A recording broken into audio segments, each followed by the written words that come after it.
To begin, we have some house rules for everyone. So kindly change your username to reflect your organization and full name for documentation purposes. So if you're representing a hotel, a MICE, or any tourism businesses, kindly reflect that to be followed by your name or the name of your company or LGU that you are representing.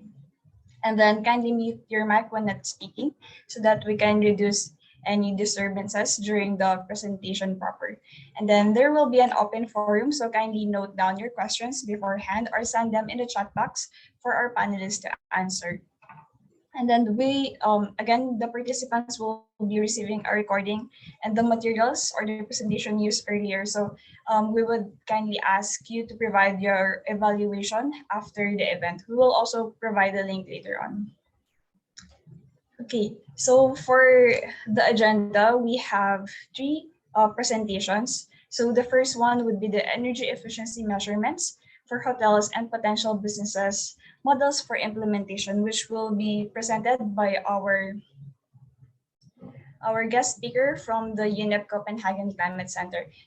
This one will be followed by the role of the ESCOs in achieving a net zero future in the Philippine tourism sector through building energy efficiency, to be presented by Sir Alex Ablata. And then last but not least, a presentation on monitoring resource efficiency and greenhouse gas emission through UNEP's tool, to be presented by our project officer, Ms. Andrea Go. Okay. Just to provide a quick background on the project that we are currently implementing. So we are currently implementing the project called Transforming Tourism Value Chains project. This project started in 2017 and then ending by this year. So this one is implemented here in the Philippines by the Department of Tourism and the Philippine Center for Environmental Protection and Sustainable Development Incorporated. And then we have our international implementers, the United Nations Environment Program, and then the project is also funded by the ICI and then the Federal Ministry for Environment, Nature Conservation, and Nuclear Safety.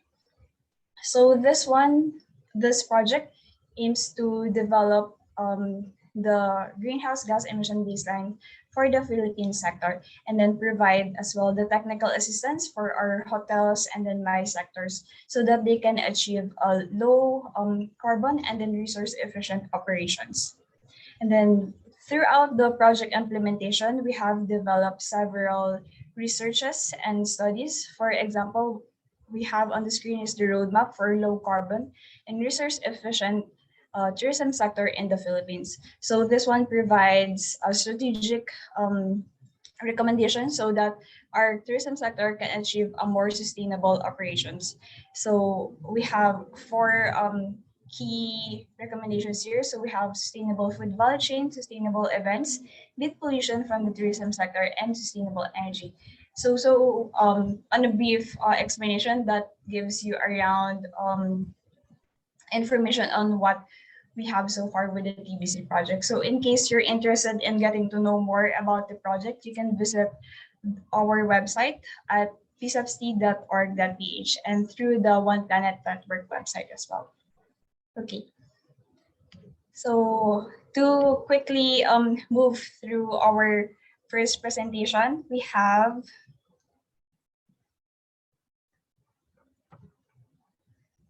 so we have our first presentation, energy efficiency measurement for hotels and potential business models for implementation, to be presented by Sholun Shen, the Senior Advisor for UNEP Copenhagen Climate Center. So Mr. Chen is a certified lead accredited professional by the U.S. Green Building Committee and CMVP by EVO.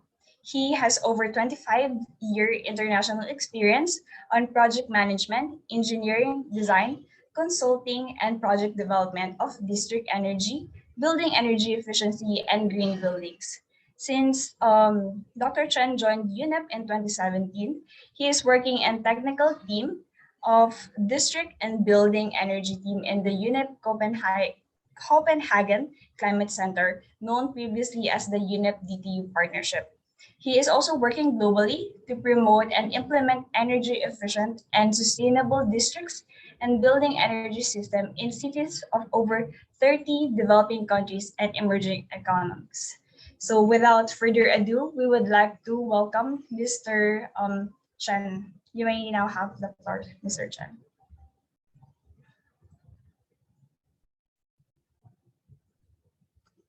Thank you. To inviting me for this webinar. I'm very glad to be here. So I'm going. I cannot share my screen. You need to enable. Yes. Hold on a second.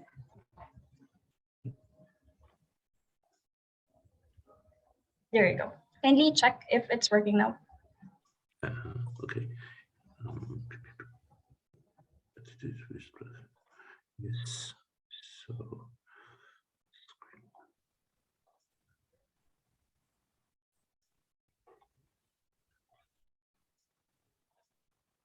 Can you see my screen now?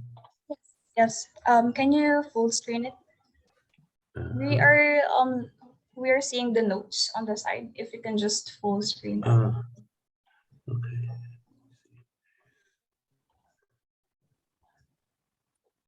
For now? Yeah, there you go. Thank you. Okay, great. And thank you for the invitation, and thank you for the introduction. So I'm Chen. So from UN Environment Copenhagen Climate Center. So today I will talk about the energy efficiency measurements for hotels and then potential business models, to implement them. And then during the presentation, I will also share some of the experience that we have doing the according to a project that we do the energy audit, and then also how different kinds of energy efficiency measurements will be implemented in the project on the hotel. So here I will talk about three major things. One is the challenges and barriers to save energy in the hotel, and then also I will not only looking at the global level but also on the Southeast Asia level. And then the second one is I will talk about the potential energy conservation measurements, which for different buildings and different building types and different buildings that they can hotels they can consider, no matter for the existing hotel, and then they may need to consider how to retrofit or upgrade some of their hotel some of their energy systems, including HVAC heating and cooling systems, including lighting systems, and including building envelope and etc. and ventilation systems, of course. And then also I will introduce briefly on like different types of green building certifications for hotels, which the hotels, especially for new hotels, they can follow during the design and operation as well. And then finally, I will touch very quickly and very basically briefly on the potential business model for implementation of different kinds of ECMs in hotels. And then I know that Alexander will talk about ESCO model later. So this part I will very briefly talk about and then give more hints, give more time for Alexander to talk about the ESCO model in the hotels. Yeah, so here we go. So first of all, why we need to save energy in the hotel? Actually, there's a lot of organizations do surveys and do monitoring of non-residential buildings, meaning commercial buildings like office, like you can see in the picture on the left side here. It's like office buildings, schools, health facilities, hotels, sports essential. And then we found that a hotel consume the fourth highest energy per year per square meter, and then it makes a lot of sense to save energy consumption while maintaining the same thermal comfort level for hotels.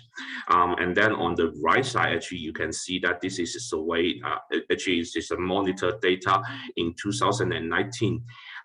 right before the COVID, and then in different regions, you know, that like in Africa regions, in Middle East, in Europe, Asian Pacific regions and other regions in the world, that how many energy consumption is occurred per gas night, you know. And then we can see that in Asian Pacific Asian region, actually, the number is 237, you know, megajoule per night. So which is ranking the second highest in the region.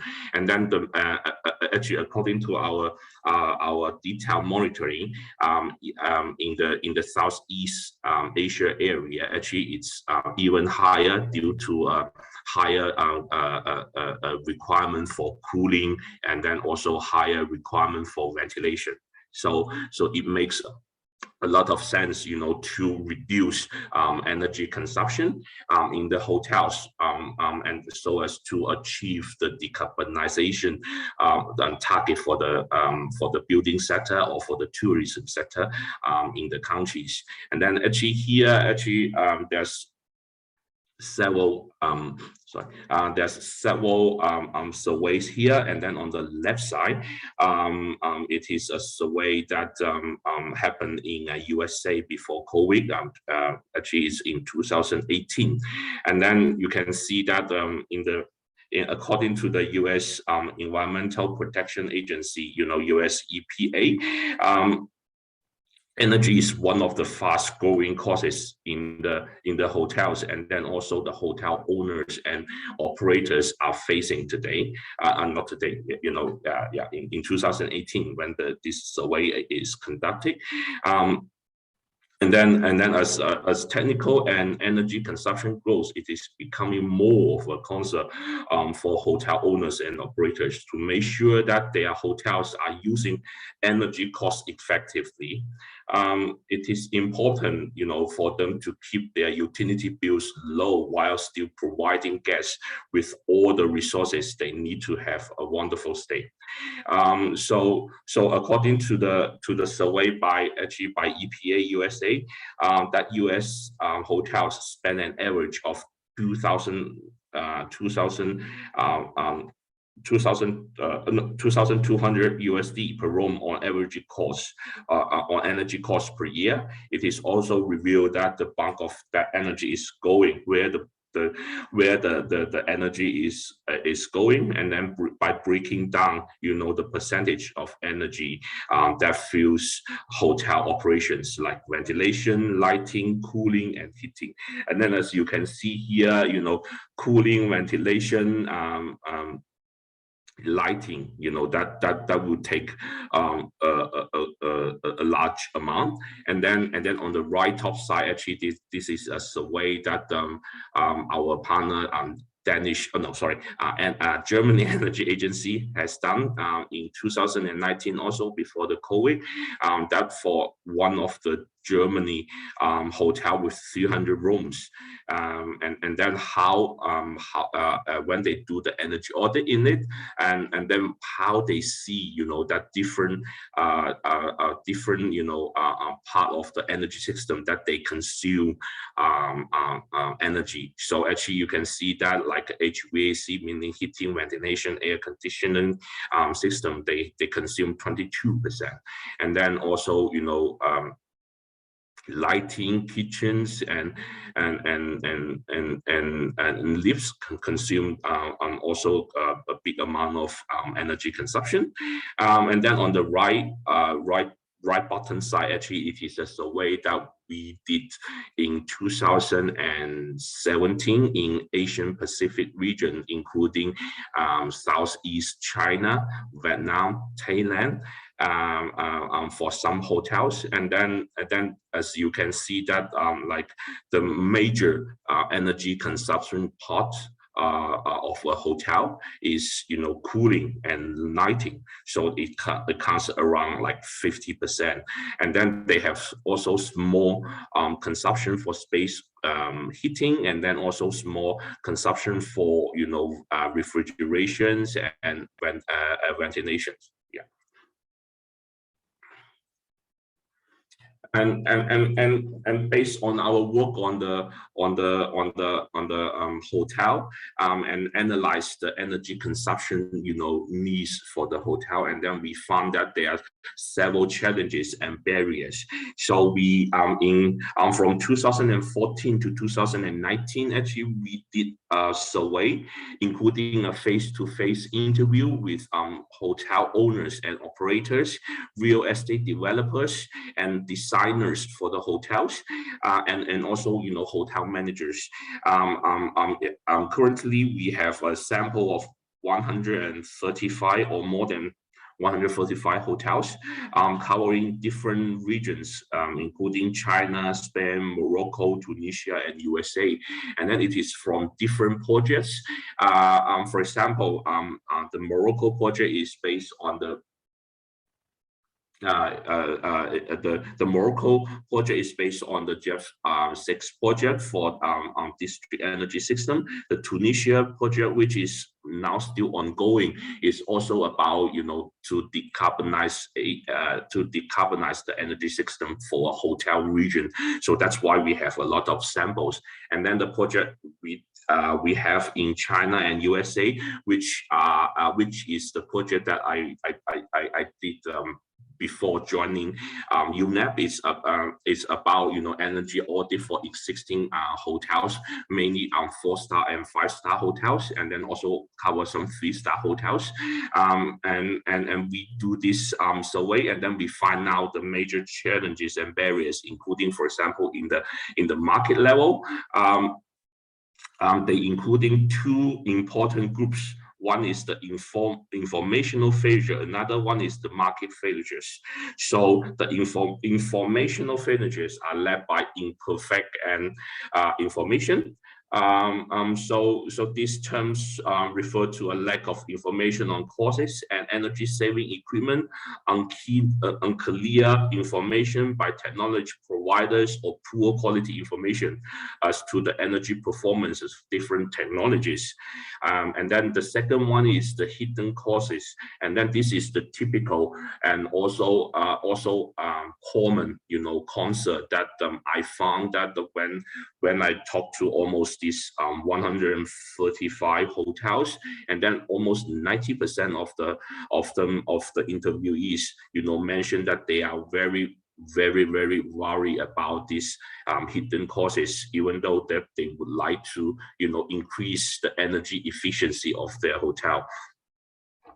And then in these barriers, actually, you can see that there's low perceived profitability of energy efficiency investments, additional costs associated with energy efficiency technology and essential, and then also for the risk and uncertainty. And then this is also another concept, a very common concept from the hotel owners and operators, that they're quite uncertain about the future energy price.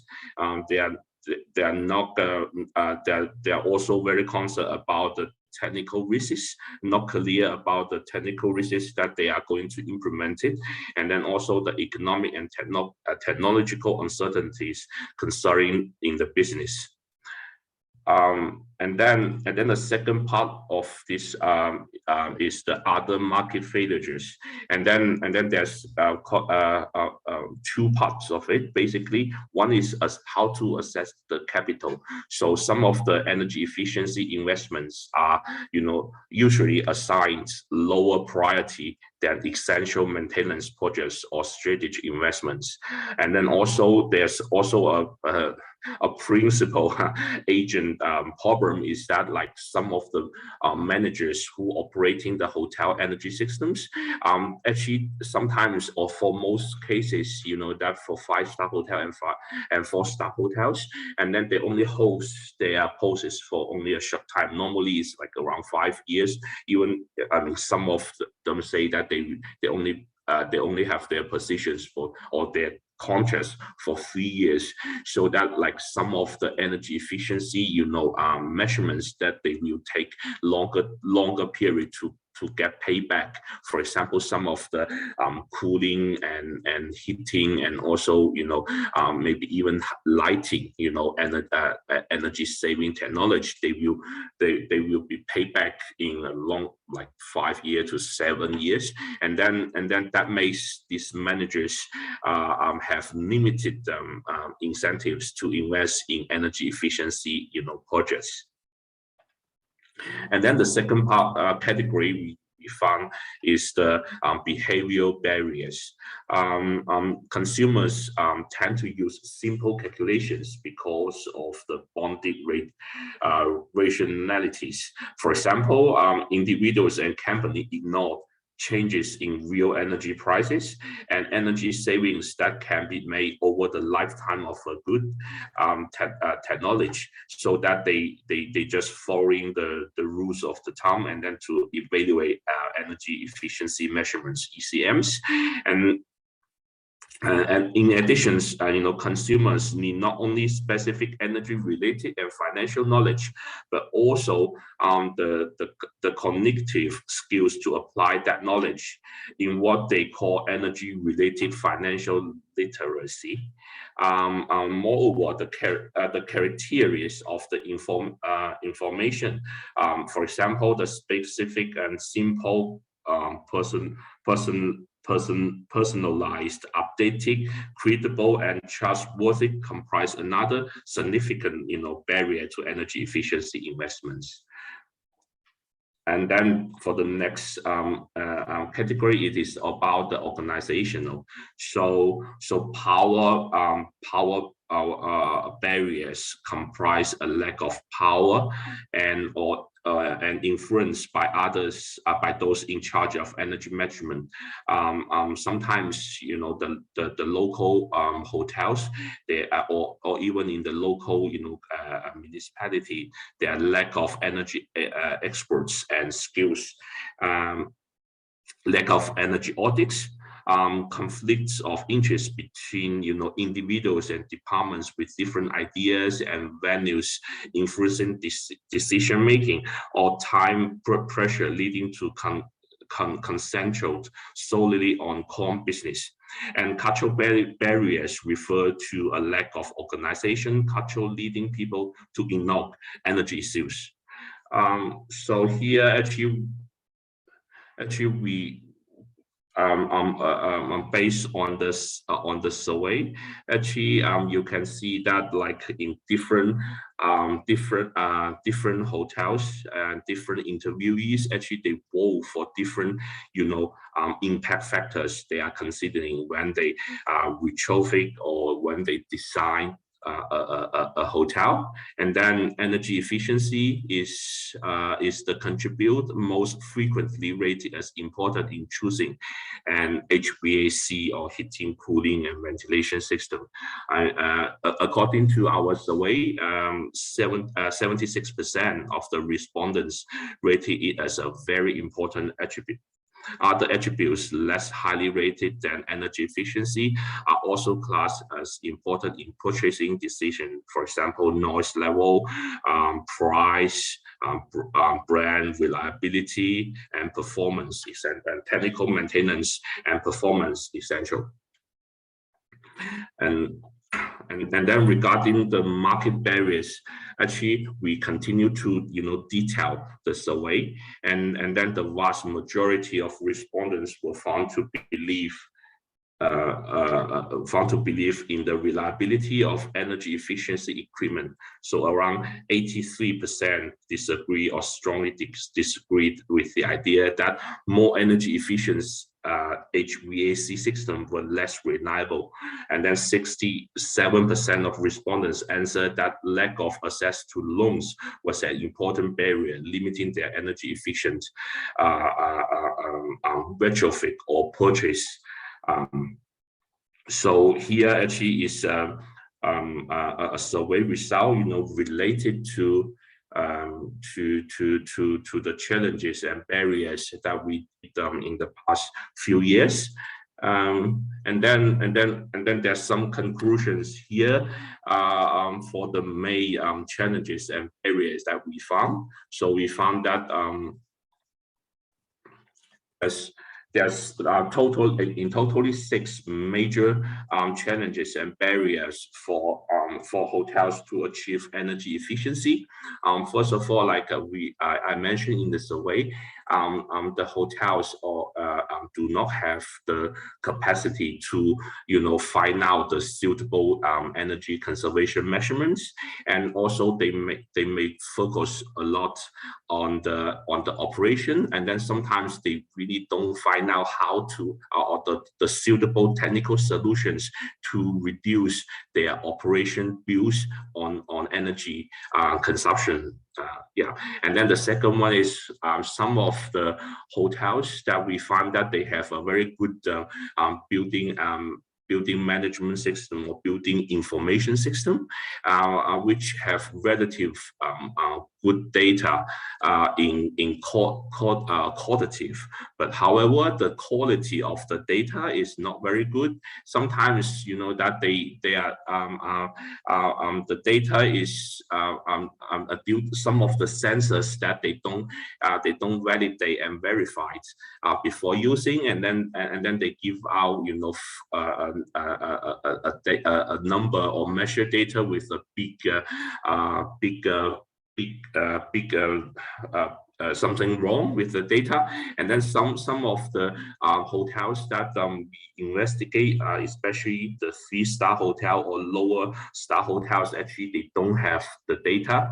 That they only know that like how much they pay for their electricity bill every month, but actually they don't know, for example, how much they pay for cooling, how much they pay for lighting, so that it makes the energy audit or how to find out the suitable energy conservation measurement a little bit difficult.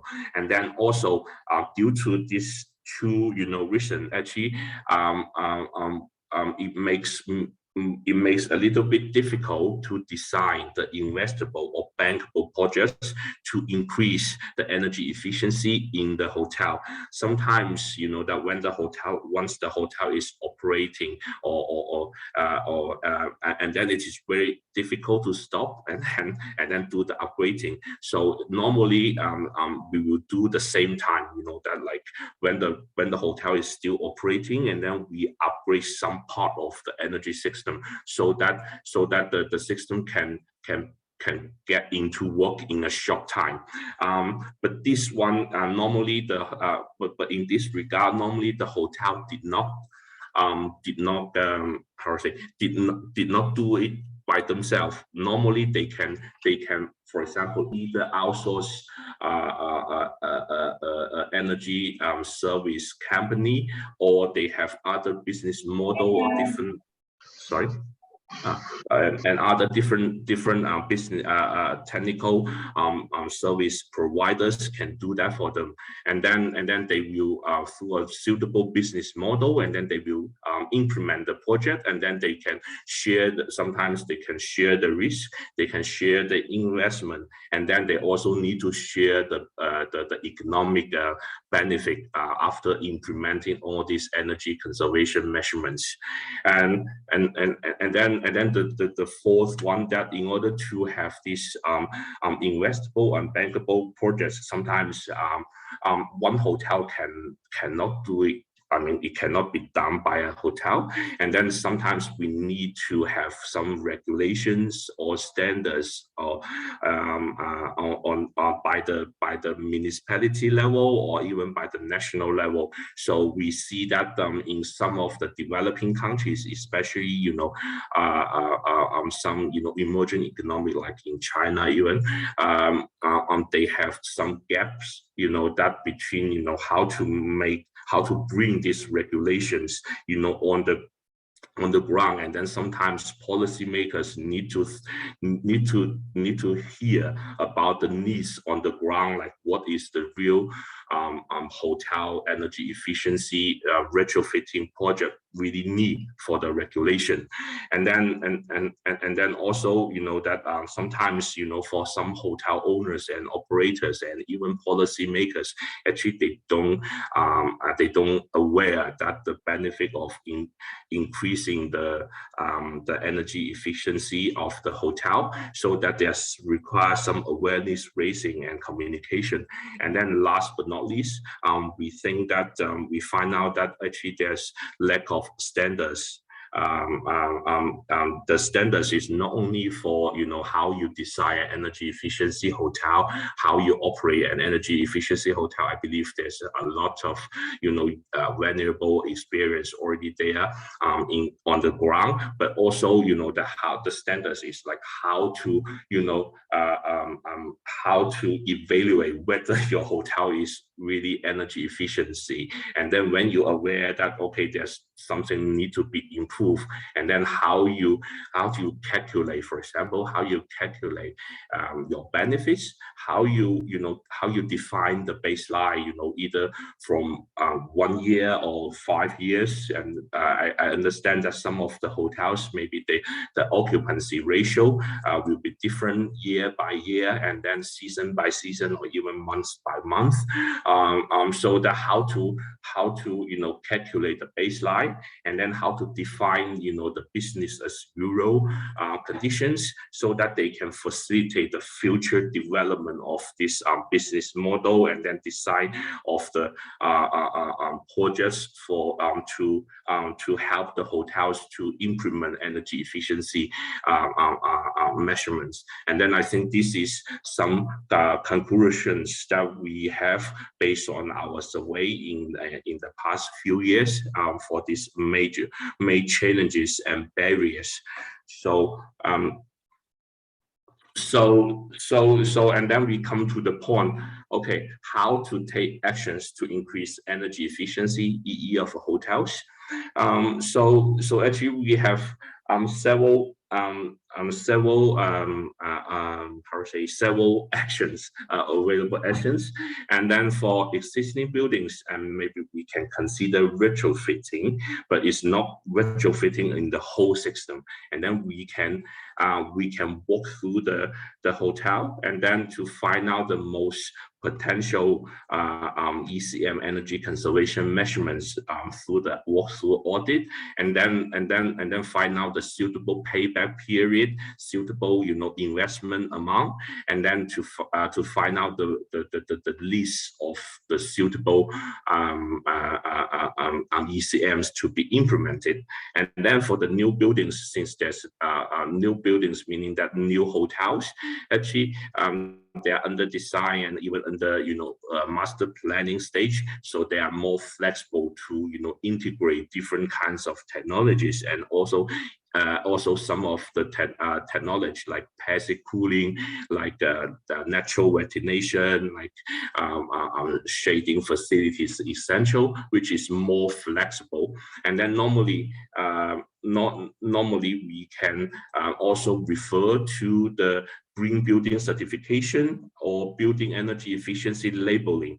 And then also this system, the certification system, actually can give you a very clear guideline for design and operation as well. And then for the existing hotels, and then when you do the retrofitting, and then you can also refer to this green buildings, green hotels certification. Later I will introduce a little bit more on the green building certification for hotels, so that you can understand better, okay, so what kind of things that can be referred to. And also for this green building certification, actually if you divide it into several sectors, sections. For example, the indoor air quality, the energy consumption, water efficiency, essential. And then you don't need to follow the whole list for the system, and then you can focus more on a specific system. For example, some of the hotels that they would like to improve their water efficiency, meaning that how many fresh water they are using, and how many hot domestic water for shower, laundry essential they are using, and then they can focus on the water efficiency part of it.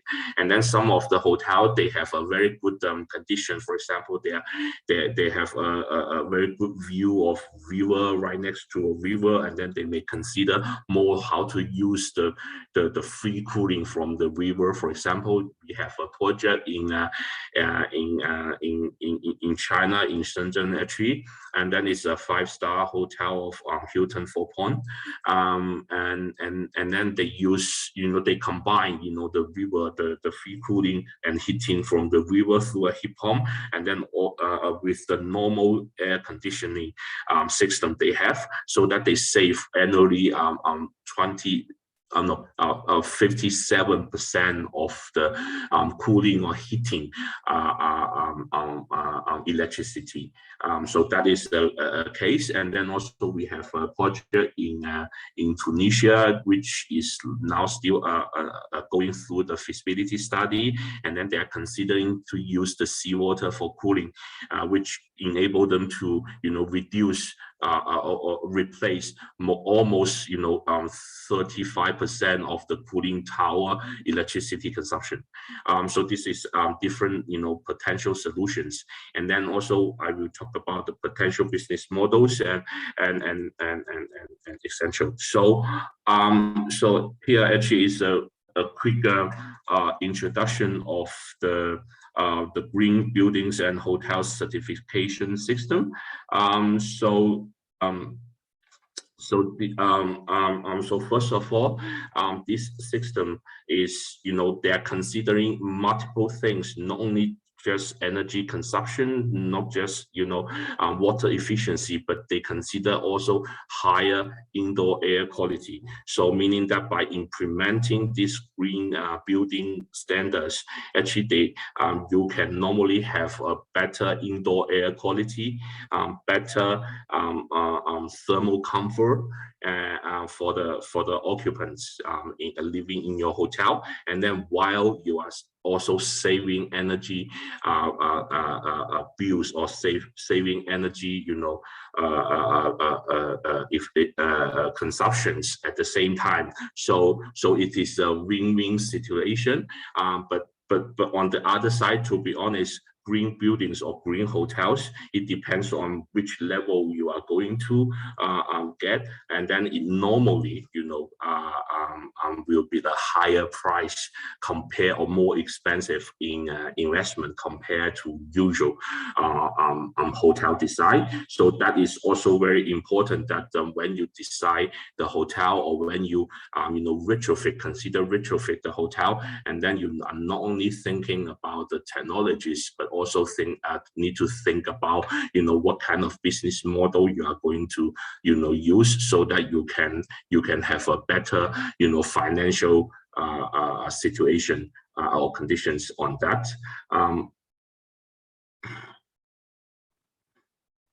So actually, for the green building or green hotel certification system, actually they will cover the whole lifespan of the building or the hotel. So including the construction time, the use time, and then when this building comes to end for like 50 or 70 years, and then how we reuse the building materials. So that's a whole life, or whole lifespan of consideration. And then it's including avoid to use unnecessary energy and material. And then it is also considered to shift the waste, no matter the construction waste or the daily waste, shift to how to recycle it and how to reuse it, some of them.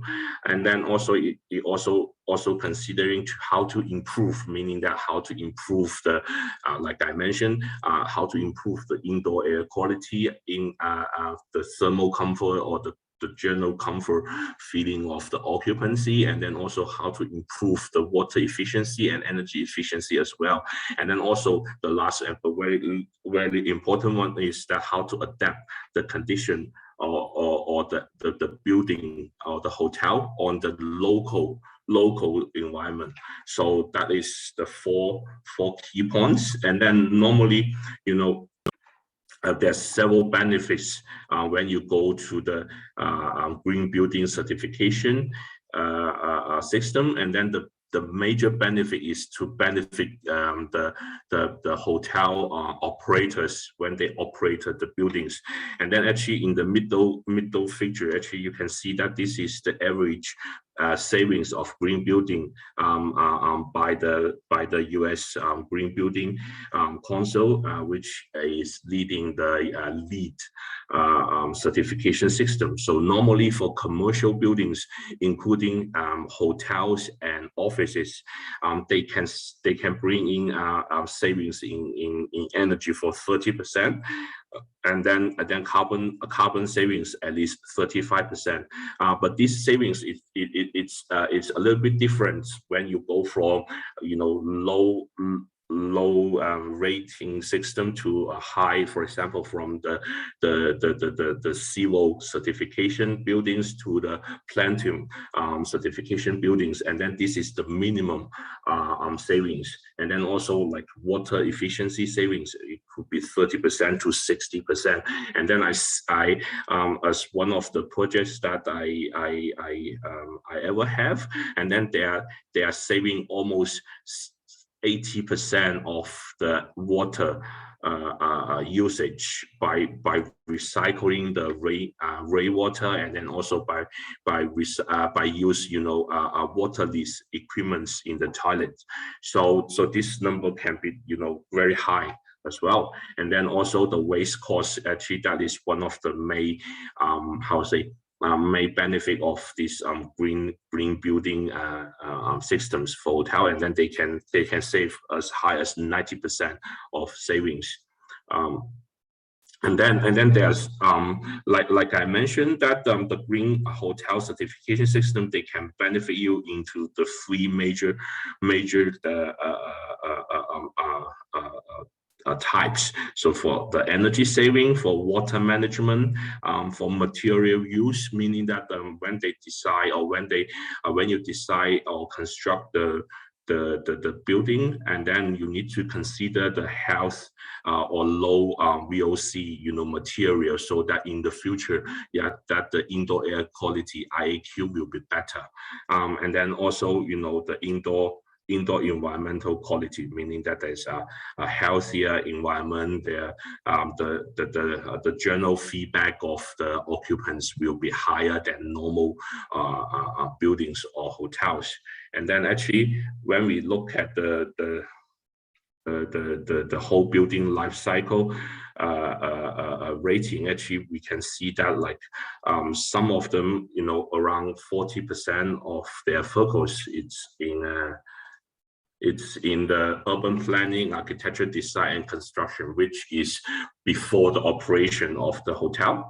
And then another, 60% of the focus is the operation and maintenance, O&M, so that they require not only efficiency, but also, like control the different kinds of special considerations, so that to make the occupants or the guests feeling better, and then have a better environment, and then not only for the guests, but also for the staff inside the building, and then they have a higher productivity, they have a happier, or more comfortable environment to work in. So. And then here actually is some thoughts on the energy system. I'm running out of time, so I will be speak up. So actually, there's a lot of energy efficiency, measurements that can be used in the building itself, on the building, standalone building. But also we can consider, that for example, the nearby. I know that there's a condition like in Vietnam, in Thailand, and also in China, that several buildings will locate in the same row, not far away. And then so in that case, some of the systems can be shared. For example, the energy, for example, the district heating and district cooling system, the waste management system, the wastewater system essential, so that the whole district or the whole, you know, how to say, all the buildings in this region, the energy efficiency can be, you know, improved together. So we have a project in China, actually in Hainan, Sanya, actually. The municipality has successfully connected 15 buildings, including, you know, Hilton, including Sheraton, you know, that 5-star hotels, but also like 4-star hotels together, and then they provide the cooling to them, you know, by the centralized cooling system as well. And then for the single building level, of course, they have, you know, like a building envelope energy efficiency. They have measurements, and then they have different kinds of, you know, technology can be used to save the energy and water. And then there's a lot of, you know, green building certification systems. And then I think like Li One is the global one, initially from USA, but it is also globally adapted. DGMB is from Germany, and then also for each LEED certification, and then they will rank from different levels, from zero to gold to platinum. And then here actually is how the LEED system has been, you know, implemented in different countries. And then as I mentioned, as you can see in the right top side of the features, actually it will cover the feasibility study when you're planning the building, the hotel, and then the design stage, the construction stage, and then the post-construction stage, meaning that how to operate and maintenance the buildings. So I think I'm running out of time. So I will probably stop here. And then if you have any questions, and then you are quite welcome to reach out to me, and I'm very happy to answer any questions. Thank you. And back to you, host. Okay. Thank you so much, Dr. Chen, for providing that very informative presentation about energy efficiency, especially in the case of the ASEAN region. Okay, so he provided some of the challenges and barriers towards achieving energy efficiency, and then he also tackled some of the opportunities which the businesses can overcome those challenges so that they can, you know, improve or implement energy efficiency in their operations. So okay, so just a very quick break. I would just like to again thanks everyone for attending this webinar, even though it's holiday season already. So we've also noticed a lot of new stakeholders participating here. So we have a lot from the department, the LGUs, the Department of Tourism offices, and then some tour agents, and then of course our partners from the TBC project, our hotel and MICE businesses. So since we are still a lot here, may I kindly ask for everyone to open their camera so that we can just take a quick photo op to just document this webinar before we move on to the other panelists. Okay. Hi everyone, nice to see you virtually. Okay. All right, I will take the first panel here. We have two panels. Okay. Okay. Okay, 1, 2, 3. Okay, one more. 1, 2, 3. And then the next set. Okay, 1, 2, 3. And then one more. 1, 2, 3. Okay. Thank you, everyone. I hope so far this has been a very informative and relevant to the sector you're currently representing in. So again, thank you, Mr. Chan, for that presentation and for opening our webinar. Okay, so quickly moving forward to our next speaker.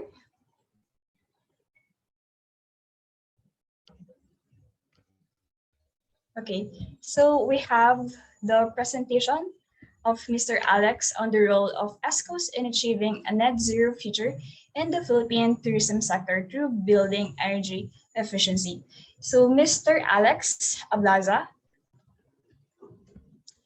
for the last 2 decades, Mr. Alex, 36-year professional career has been dedicated to growing energy efficiency and other clean energy technology deployment in 14 Asian markets. Across Asia and the Middle East, he currently provides energy efficiency expertise with the objective of scaling up energy efficiency capital flows through innovative finance, investment structures, and policy reform. He convened and co-chairs the Asia Pacific ESCO Industry Alliance. He is one of the co-founders of the Global ESCO Network and leads the Philippine Energy Efficiency Alliance. Wearing his investment hat, he founded and heads Climergy, Asia's pioneer equity vehicle for ESCO guaranteed energy efficiency upgrades in the CNI sector. So without further ado, Mr. Alex, you may now have the floor.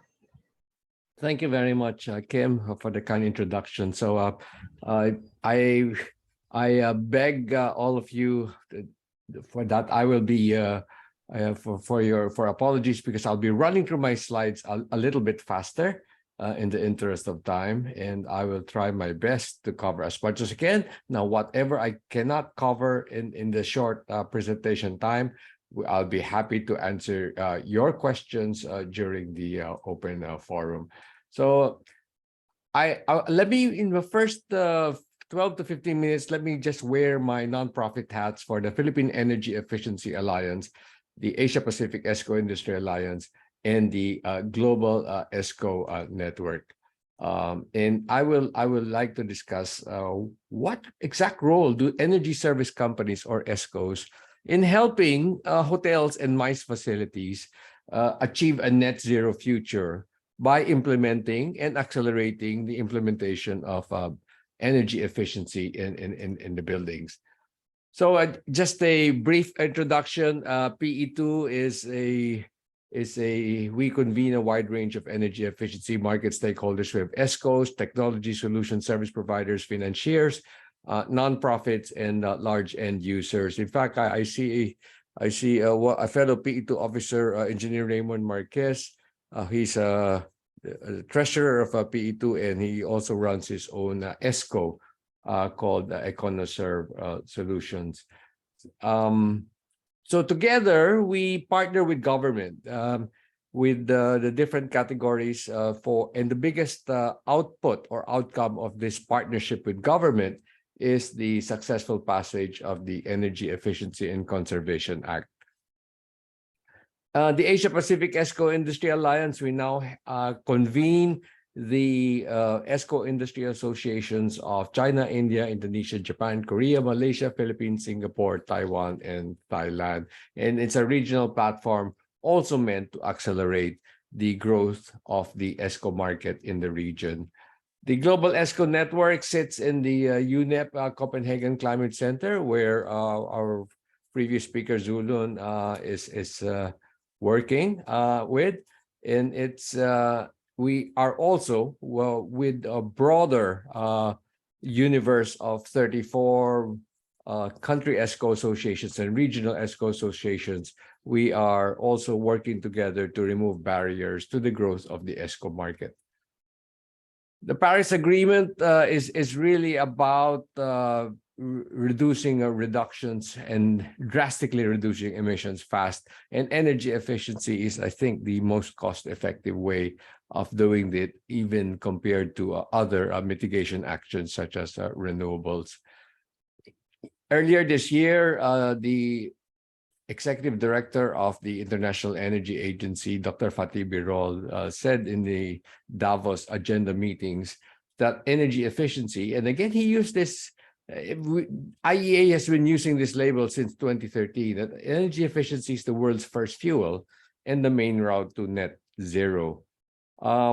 Just a few years ago, the IEA estimated that in the efficient world scenario, the whole world will need to mobilize $24.5 trillion in energy efficiency investments through 2040.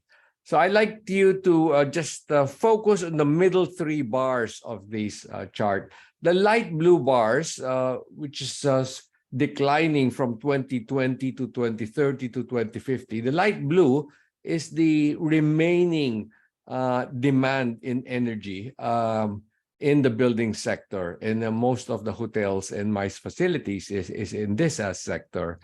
The real challenge, across sectors is that by 2050, the global energy demand should be about 8% lower than it is today.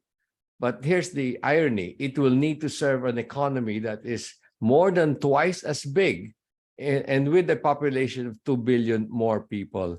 So that means that economies will have to be more efficient in the way they use energy. And the reductions through 2030 and 2050 will be driven by technological retrofits and replacements and behavioral changes, and the electrification of what was used to be powered or fed through fossil fuels.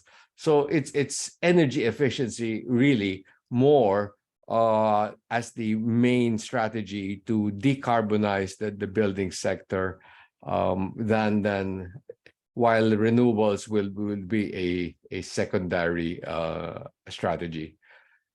36% footprint right now, the building and construction sector, as far as energy is concerned. But as far as the emissions, we're looking at a similar figure of 37%. And what I'd like to stress is that while there's a very encouraging news that there's a 3% growth pre-pandemic, increasing to $152 billion spending in energy efficiency, it, however, remains a mere 2.7% of the $5.8 trillion spent in or invested in the entire building and construction sector across the globe. So the ratio is still very small. It's just $1 spent on energy efficiency for every $37 spent on conventional construction approaches. In many countries across the globe, you see a good majority right now of the 192 nationally determined contributions, or NDCs, include not only renewables, but building energy efficiency is the second longest bar that you see on the right side of the Gantt chart on the right side of the screen. So at 63%, and this number will continue to grow, so that more and more countries are including interventions related to building energy efficiency. In the United Nations Framework Convention on Climate Change, Marrakesh Partnership for Global Climate Action and the Human Settlements Pathway, it sets both scenarios and targets from 2030 to 2050, where 2030, it still sees a grace period for retrofits in existing building stock. But by 2050, all existing building assets, whether new or existing, must be net zero across the whole life cycle. So you see that existing building stock and the role of retrofitting is significant, because we will have not only to accelerate green building in new construction, but to take care of the retrofitting of existing building stock. And for this to happen, we need a major paradigm shift. We need to treat energy efficiency differently. We need to see it as a net zero component, as a component of the NDCs of countries. We need to plan it as a primary energy resource. We need to dispatch it as the economy's first fuel. Governments will have to treat it, budget it, program it as if it were infrastructure.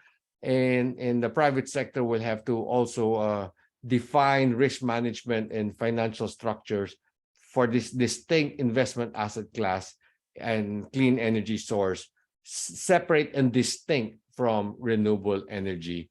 And in many countries, I'm starting to see this in the Philippines, and I see this as well in Singapore, that the energy efficiency investment requirement in these markets will be more than double that of renewable energy. I see close to $900 billion in investment requirement across Southeast Asia, In the Philippines alone, we're looking at something like $243 billion through the next 2 decades.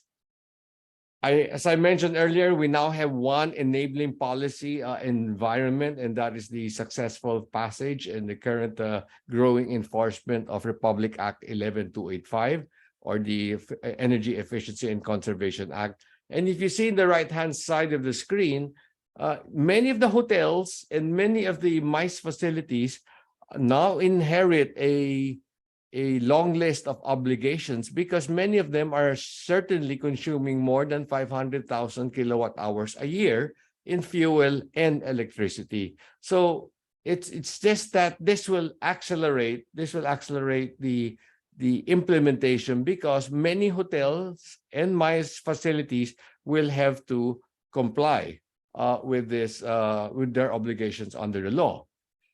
So if we have to push $243 billion or 12 trillion pesos through 2040, all we're saying is that the current business as usual capital flows of self-financed, debt finance, lease finance will only be able to push out a third of it, or roughly 4 trillion pesos.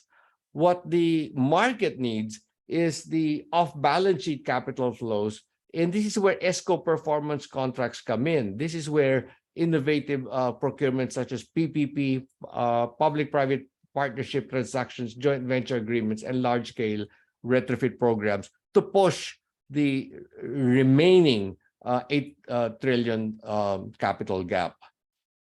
ESCOs are, it's known in many countries. We have close to 40 countries already having ESCOs, and the Philippines is one of them.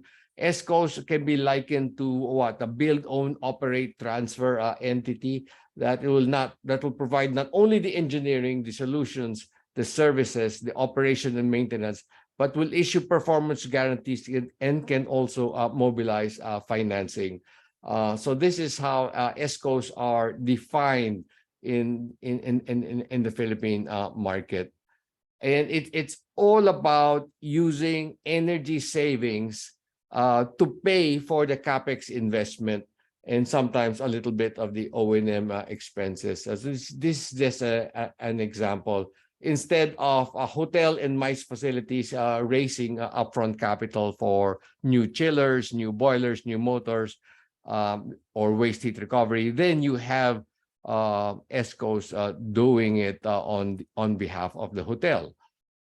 In the two more popular models, for lack of time, let me just show you two models. One is just a direct shared savings model, where an ESCO arranges finance from an institution, financial institution, and then invest the ESCO project assets in the hotel or MICE facility, and gets regular repayments as a function of savings.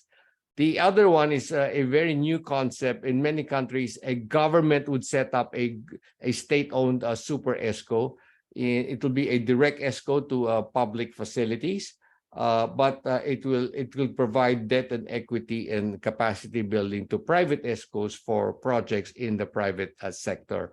So it's still very rare that you have a private sector or privately owned super ESCO. Still, the short list of super ESCOs are largely government owned.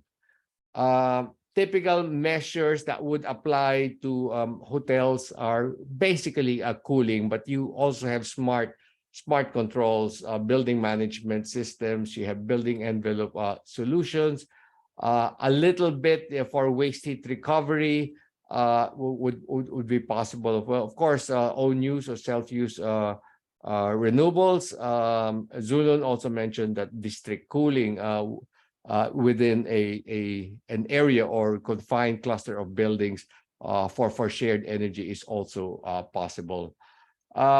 Cooling will always be the biggest one opportunity for energy efficiency if you want to reduce energy consumption rapidly. So it's either we upgrade or optimize chilled water plants. We introduce district cooling systems where possible, and also decentralized cooling, such as using smaller capacity inverter solar thermal, or screw compressors instead of the large centralized in a case-to-case basis. We in PE2 want to say that energy efficiency can generate 45% more jobs, and being a very effective job generator, even more than energy transport and water infrastructure. It'll be a huge boost to our post-pandemic economic recovery as a country. So let me just spend the last few minutes. I was in discussion with the Transforming Value Chain team yesterday. Said they should also learn about Climergy because it's the first private sector super ESCO project assets in emerging markets. It could be an option for many hotels and MICE facilities to help them implement and accelerate their energy efficiency projects. So I think hotels would like to use their credit lines and additional capex budgets to, let's say, redo their kitchen, redo their ballrooms, redo their restaurants, redo their guest rooms. But energy efficiency, the CFO of the hotel will have to get energy efficiency to compete with those other core business activities. I think it's best that you take advantage of the fact that a saving stream can actually finance from OPEX savings can actually finance this instead of competing with the other core business activities of hotel and MICE facilities. So this allows ESCOs, by Climergy raising off-balance sheet capital, it allows ESCOs to just focus and concentrate on what they do best, and that's to deliver energy savings. And it allows hotels and MICE facility owners to preserve their capital budgets for real core business priorities, including labor, raw materials, and renovations, and to implement energy efficiency project not in 2025 but as early as 2023 if you are using a third-party capital. So we're really an aggregator of ESCO project assets. It's a unique business model that's not common across Asia, Latin America, Africa, and even Eastern Europe or the Americas. It's still rare. And in our first 108 million capital raise, we hope to build a virtual power plant that would create jobs, reduce GHG emissions. And we'd like to think that a huge portion of this will go to the hotel buildings and also to MICE facilities. So there are two basic subsets of our projects. The first list, called energy efficiency upgrades, are typically the $1 to $5 million, is structured through an ESCO using a shared savings performance contract. And again, HVAC chillers, high efficiency motors, VSDs, pumps, compressed airs, and lighting would be the most common. And the second bucket, which is typically $10 to $30 million, this is where you get waste heat recovery, district heating, district cooling, solar thermal cooling, and the other big ticket energy efficiency projects within the properties or premises of the hotel facility. I'd just like to announce that Climergy has entered into a very interesting joint development partnership agreement with the Lopez Group through the Pi Energy, a wholly owned subsidiary of First Philippine Holdings.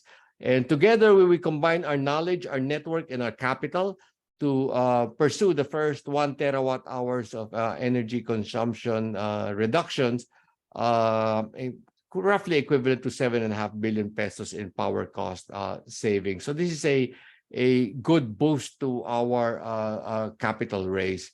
And I also like to mention that we are entered into a grant support agreement with the UNOPS Energy Transition Partnership last May, and we are mobilizing a grant that will support the level 3, what we call investment grade energy audit for, let's say, a dozen projects. And I'd like to state again that there will be a hotel or MICE facility among the first 12 projects under this grant partnership with UNOPS, Southeast Asia Energy Transition Partnership. So I leave my contact details here, and I'm sure that you have questions in your mind.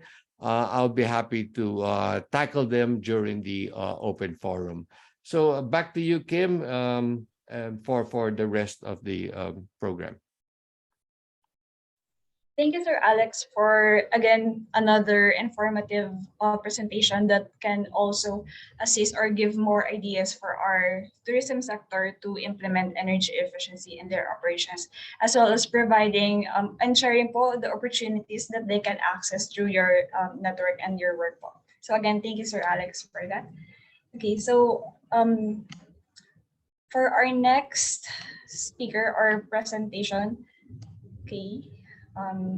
Apologies if we are currently tight on our schedule, since we don't also want to hold everyone in this 3-hour session, so that you can also take your rest and enjoy the rest of your holiday. So okay, so the next and last presentation is will be presented by Miss Andrea Go. This is about monitoring resource efficiency and greenhouse gas emission through the UNEPS tool. So, apologies. So, Miss Andrea is currently the project officer of the Transforming Tourism Value Chains project.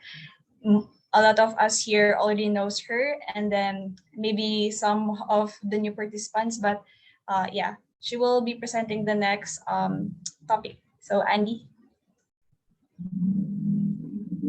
Thank you for that, Kim. So, hi everyone, and good afternoon again to all of you. My name is Andy, and I'm the project officer of the Transforming Tourism Value Chains project. As you all, some of you know, it was really great to see the previous speakers' presentations on how we can, further integrate energy efficiency or EE in the tourism sector. So, thank you for that, Cholun and Sir Alex. You can say that my presentation today will focus on another kind of approach for that. So mainly how the project has been assisting our partner hotels and MICE businesses in monitoring resource efficiency using UNEP's Resource Efficiency and Greenhouse Gas Tool, or the RE tool for short. So I'm happy to see some familiar hotels and resort partners here. So they are already quite familiar with the tool, but for newcomers, we'd like to share a short video that we made about the tool. So Kim, you can play the video.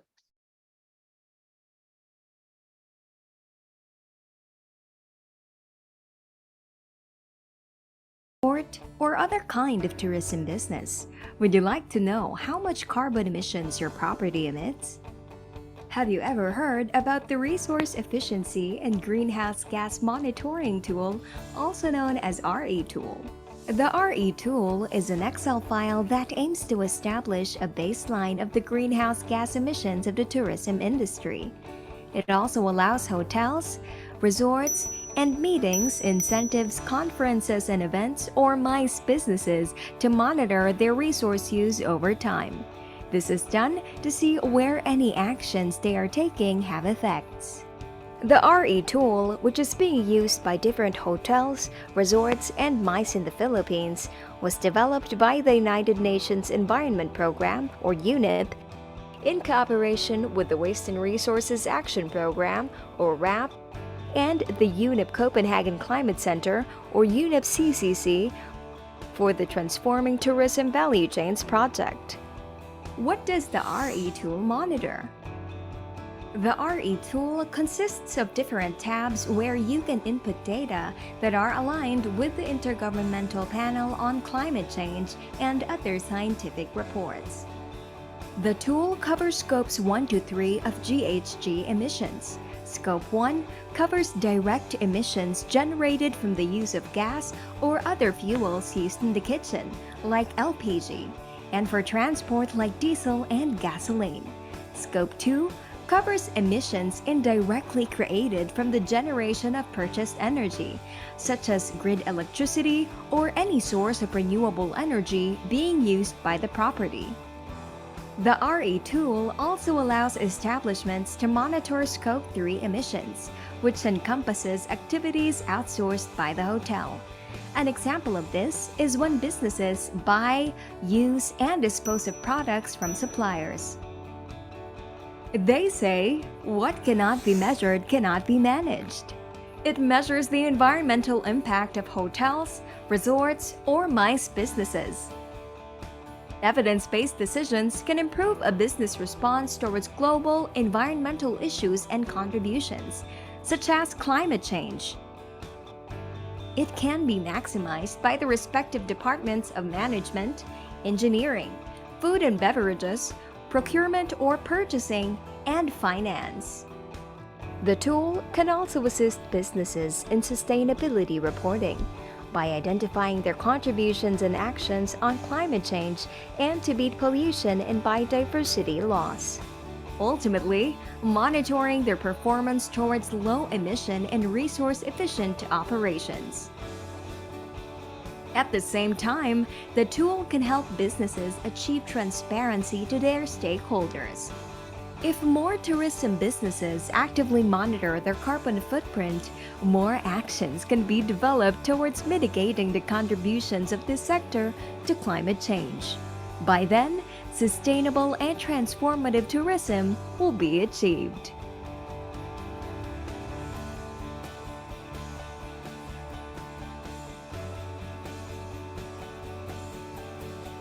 Okay, so yeah, that's again all you need to know about the resource efficiency tool. So I've just pasted the link to the YouTube channel where it's placed. So yeah, you can feel free to share to your network so that everyone could know about the RE tool. So as a recap, the RE tool is actually just an Excel workbook, but a powerful one at that. And it currently measures guest nights and guest days for tracking your conference or MICE delegates, because again, guests who visit only during the day use different resources than those who check in for the night. So the tool also tracks your energy consumption from your kitchen fuel or maybe diesel used by vehicles, your grid electricity, water use and wastewater, food waste, whether it's sorted into preparation waste, spoilage waste, customer plates, or whether this is mixed food waste. Um, it also tracks different categories of solid waste. So whether this is recyclable, residual, or unsorted. So I know that it's not regular practice for us to measure our waste or to quantify how much we've generated, but the tool can at least give you that platform to start. And it also measures food purchases, because the agricultural production of food is again quite heavy on the environment. And lastly, single-use and multiple-use plastic products or reusables are also integrated into the tool for your tracking to determine what exactly your contribution is to important issues like marine litter. So in the next slide, most of the data that an establishment will actually input in the RE tool will immediately feed into the GHG footprint calculation. So specifically fossil fuels and energy, solid waste, food waste, and food purchases. So the results are actually immediate since the formulas are all there, but it's the data encoding process that takes a bit of time and effort, as our hotel partners would also what do you call this say about the RE tool. But in our experience, hotels are challenged in measuring food purchases because of the large amount of information required, and also waste generation. So sometimes they lack the manpower to monitor, or they still lack an actual workable system to monitor their waste generation. Since we also saw that there are quite a number of travel agencies attending this session, maybe you're wondering whether the tool is usable for you. So in my opinion, it can be used on two fronts. So if you want to see your total resource consumption and GHG emissions generated by just your office or your building, which is of course much easier because you can monitor your own consumption, or your clients, which might be a bit harder because correct me if I'm wrong, travel agencies usually partner up with hotels, restaurants, and other suppliers, so the data might not be easily accessible for you. So you can just begin monitoring your emissions from your building or your office. So in the next two slides, I'll also be showing two kinds of graphs that you can generate from the tool. So I'd like to highlight that businesses can determine and compare progress of your emissions from your baseline year to the next years. So for example, your chosen baseline year is 2019, the blue line, so you can see your progress through the years. And of course, 2020, the red line, the industry was severely affected, so that can't really be compared to business as usual years, right? So we proceed to looking at 2021, which is the yellow line. So for the graph, this sample business is starting to pick things up, even almost reaching the same levels during holiday season. And then we have 2022, the green line seems to actually be performing almost the same levels as 2019 for the first couple of months, and then starts to drop down. So um, this is because the data that we received from this particular hotel is only until August. That's why there's no inputs for the rest of 2022. So hotels can compare their performance to those of international and local benchmarks like this. So which the project also provides in our RE tool manual. So if you can click again, Kim, to see a cover photo. Yeah. So that's the manual that's accompanied by the RE tool. And we can send you the link afterwards. And then in the next slide, I'd also like to show you another practical example in determining which of your scopes of emissions are the largest contributor, so or the environmental hotspots within your operation. So in this case, 53% of this sample business emissions is attributed to grid electricity, and then 46% to its food purchases and waste. So these are not bad figures per se or in themselves, but how can you tell if you're performing efficiently compared to global averages? So that's when you look at the manuals benchmarks or other international benchmarks that you can find from credible organizations or platforms. And determining your hotspots at the onset will really help you frame your direction on sustainability rather than just beginning multiple projects and programs and not knowing their full impacts. And you can eventually improve your sustainability portfolio if you already have the numbers from the beginning. And you can also refer to our roadmap for more guidance on what kind of actions to take to have a more cohesive collective action on resource efficiency for the sector. In the next slide, so this is my last slide actually, I'd like to just reiterate that using the tool can help hotels and MICE become signatories for the Glasgow Declaration. So it's an international initiative that acts as a catalyst for increased urgency about the need to, of course, accelerate climate action in tourism and to secure strong actions and commitment to support the global goals to have emissions by over the next decade, actually. So Glasgow Declaration, Glasgow signatories need to measure all scopes of greenhouse gas emissions. And I hope businesses here can consider taking a look at the tool and signing up for the Glasgow Declaration to, of course, accelerate the climate action of the industry. So yeah, I really wanted to just give a short presentation and just wanted to tell you guys that the project will remain here for the next couple of weeks to wrap up activities. But of course, until the end of January, we still remain available for any questions about the tool. And we will be providing everyone, of course, access to the recordings and all of our project material. So again, thank you for all of the support and all of your efforts. Back to you, Kim.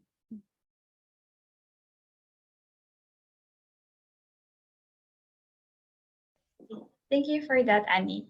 So again, a lot of our participants or our partners have already seen this presentation, and it's nice that some new participants will also be able to, I guess, explore the outputs provided or developed by the Transforming Tourism Value Chains project. So please do like our Facebook pages and the YouTube, the link that Annie sent earlier, so that you can also rewatch or revisit some of the outputs we have developed for the project. And yes, for any inquiries, you may contact our email here, and then we also have our organization website, sepsi.org.ph, so that you can also check other projects and activities of our organization. Okay, thank you, Andy. So I would like to quickly invite our speakers for our another brief question and answer portion. So, okay, so Mr. Alex and Mr. Chen. Okay. Let me just answer. Okay, got it. Okay, so for anyone who has questions about the topics presented earlier or to any of our speakers, kindly chat them, or you can also raise your hand so that you can also directly ask them your question. So, okay, so far there are no questions from the participants. So I would like to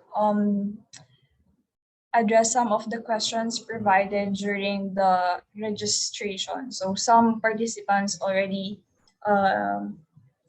provided their questions. So let me just quickly, okay. So for Mr. Chen, I would like to start with you, sir. So what are the common factors for businesses who has achieved energy efficiency in their operations? So based on your work experience with the businesses, so what are those common factors that they have that they were able to employ or adopt energy efficiency? Yeah, thank you, Kim, for the question. Actually, there's several ways, to implement the energy efficiency, and then for the hotels specifically, and then actually they need to consider one is the technology. And then the second one, a feasibility of the technology. The second one is how this technology will facilitate or will help in their business, for example, to attract more, guests, in the hotel. And then third is about the financial, benefits. Actually, just now I don't have the chance to show this LED lighting. Actually, that is one of the hope you can see it. This is the LED lighting by Philips, and then actually that is the common, technology for energy efficiency or the energy efficiency retrofitting in the hotels that will bring you a lot of, benefits for the financial benefits by upgrading, normal lighting in the hotel to the LEDs, and then we have several projects that by doing that successfully save like around 20% or 30%, even 40% of the total energy consumption, especially for the small or medium-sized hotels, and then they are very cost effective. So I think that is what I would like to say. Thank you. Thank you for that. Just a follow-up to that question. Based on the work you have done for the industry, are there a lot of businesses who are more capable on improving their energy consumption and adopting more efficiency or on their operations, or there are more business who are struggling to do so? Can you give us like a base number on their sort of performance in doing this kind of initiative? Yeah, I think for it's hard to say a number, but for example, like following up on what Alexandra just presented about the ESCO model. Actually, I know that there's several hotels, in the Asian Pacific region. Actually, they are considering to use cooling as a service, CAS, business model to improve their cooling system, the efficiency of their cooling system. So as I can see some of the numbers, actually they can save as high as 60% of the energy bills. That is the real money that they after they retrofitting, the cooling system. And then like I mentioned also for the lighting, LED lighting just now, and then there's huge savings. But I also see that there's a lot of hotels, they are struggling, how to do this due to for example, they don't have the expertise, they don't have the the suitable money, and then I think it's more of like how to matchmaking, that the market is there, the demand is there to improve the energy efficiency of the hotel by also reducing their monthly payment or payment for the electricity, and then the motivation is already there, but how to connect them to the right technical provider, solution provider, and then how to link them to the financial support through the suitable business model. So I think that is the challenge. Yeah. Thank you. Thank you for that, Dr. Chen. Um, so moving to Sir Alex, so if I may ask, what are the advantages of implementing energy efficiency projects through ESCO performance contracts versus self-financed and self-administered projects?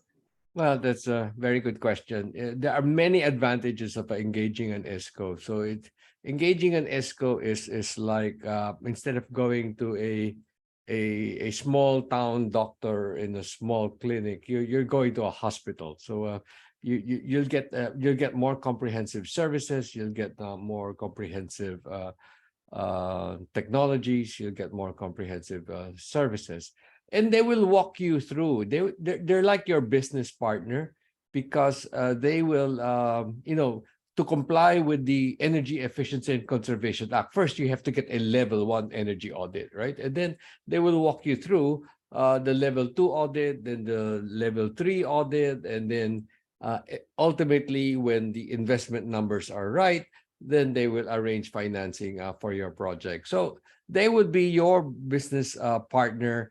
It will also remove and transfer so much risk, because what if I buy a chiller, right, and then just believe all the claims in the brochure or of the sales agent? It's different when you got an ESCO putting behind your contract an energy savings performance guarantee. Now you're transferring the performance risk, the energy savings performance risk, to another entity called an ESCO. And it's not, that risk doesn't sit with the hotel engineer and the engineering director of the hotel, right? That risk now sits with the ESCO. So you're transferring risk, you're transferring the source of capital, you're getting electromechanical experience. You're also earning, you're also gaining from the fact that ESCOs were also involved in other cooling, HVAC, in even retrofits in other hotels. So you have that collective experience behind you when they do a retrofit in your hotel or MICE facility. So again, there's a long list of advantages, and they will walk you through in the journey, because you will never be energy efficient. You've got to get a good ESCO partner, because after 10, 15 years, the technology changes, right? Today, Zulun was talking about LED, but 10, 15 years from now, we might not be talking about LED anymore. Today, we're talking about this cooling technology, but there will be a more efficient cooling technology 10, 15 years from now. So again, with that ESCO, they will bring that new knowledge, that new solutions to you as you continue your business. Let's say for the next 50 years, you continue your business, you will always be in front of that energy efficiency performance baseline. Thank you for that, Sir Alex. So again, another wonderful opportunity for our tourism stakeholders to maybe explore with your company, sir.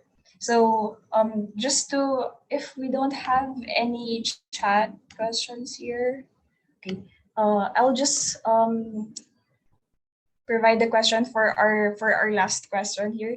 So just for the benefit of our partner tourism stakeholders here, could you provide maybe tips or maybe strategies for the businesses on how they can prepare in adopting or transitioning to energy efficient systems? So what would you suggest to them in terms of planning, financial management, setting up priorities, and maybe skills development for their employees? So who would like to start giving those tips for them to kickstart this journey towards energy efficiency? Sir Alex, you're smiling. Maybe you can start po. Right. Well, it's all about, it's a combination again of behavioral and the technological change. It's really about, I think, upper management of hotels and MICE facilities should set the vision. So instead of because traditionally it's always the engineers setting the push, the internal push for energy efficiency, and sometimes that chief engineer does not get the good support of the GM, the CFO, the COO, and the CEO of the hotel, right? So if the if the push comes from top because they want to be net zero, they want to reduce energy costs, they want to reduce exposure to the energy price shocks due to a conflict abroad. So the vision, that push should come from the CEO, COO, GM, CFO of the hotel, and do it in partnership with your hotel engineer, right? And the second tip, it's behavioral. I get frustrated when hotels, I come in, whether my wife is with me or not, but they give me 2 key cards, right? And then they encourage the practice of me leaving 1 key card in the slot so that the air conditioning is running even if I'm not in the room. So I think just that policy of issuing just 1 key card because there's only 1 guest in that room is already speaks. And the third tip I would give to you, be a member of pe2.org. We have Globe Telecom, we have cement companies, we have one hotel chain that's a member of pe2.org. You know why they become a category E member of PE2? Because they want to connect with the ESCOs. They want to connect with energy efficiency technology solutions providers, with energy auditors, with consulting firms, with ISO 50001 consultants. And that's the reason why they become members of PE2. So there's a category for end users like hotels and MICE facilities, and that's the associate E category. So I invite hotels as a tip, become a member of PE2, get ideas and get connected with the people and the talents that can provide you and help you and journey with you in your energy efficiency roadmap. Thank you, Sir Alex, for it. And then the last tip is really relevant, I guess, because we've already, I think we've heard so much from our stakeholders that they were kind of looking for those connections, those networks to access this kind of information, this kind of technology so that they can really improve their operation. So thank you for bringing that up. Mr. Chen, would you like to add more to that? Yeah. Actually, I just 3 things in my mind. And then first of all, yes, I think it's very important to raise the awareness from the top, not only from the bottom, but from the top down. And then I think that most of the time, that the challenge is that most management teams, they just focus on the number that okay, how many money I come and then how many money I spend for the hotels. So actually they cannot find, okay, where it is the place to save the money. And then maybe that is something that we need to raise the awareness of the importance of the energy efficiency for them. And then the second one in my mind is how to find the problems. Actually, I have been talking with a lot of hotels in the region, and then actually they once they have operating the hotel for 1 year or 2, and then they say that okay, this is the electricity bill with this occupancy ratio, and then they don't aware that okay, they can save money by energy efficiency improvement. And then they say that okay, I pay 100,000 USD for my electricity bill every month, and then that's okay, and then that's enough. And then yeah, so that's that they don't aware the problem it is. And then I think there's some necessary, it is necessary, for the government or for the municipality to have this benchmarking, energy consumption for each different types of hotels, and then to let them know, okay, what the position of their own hotel compared to the average hotel, and then so they can improve. They have the motivation to improve their energy efficiency and energy consumption. And then the last point is we have a lot of talks and we have a lot of reports, and then now it's time to take action. Yeah, so like Alexander mentioned, that it's good to have the partnership, and then so that they can have this matchmaking, and then they can bridging, from the demand of the hotel side, and then to the technical provider, and then to the financial support, so that you can implement the project and then take action. Yeah, so that's the three things that in my mind. Thank you. Mhm. Thank you for that additional tips. So I hope our partner stakeholders, tourism stakeholders, is able to take down notes and then maybe talk it through the management or your engineering department, and maybe explore those opportunities presented earlier. Okay, so yeah, that wraps up our quick Q&A. Again, thank you, Mr. Chen and Mr. Alex, for being here with us and then providing your knowledge and expertise towards our topic today.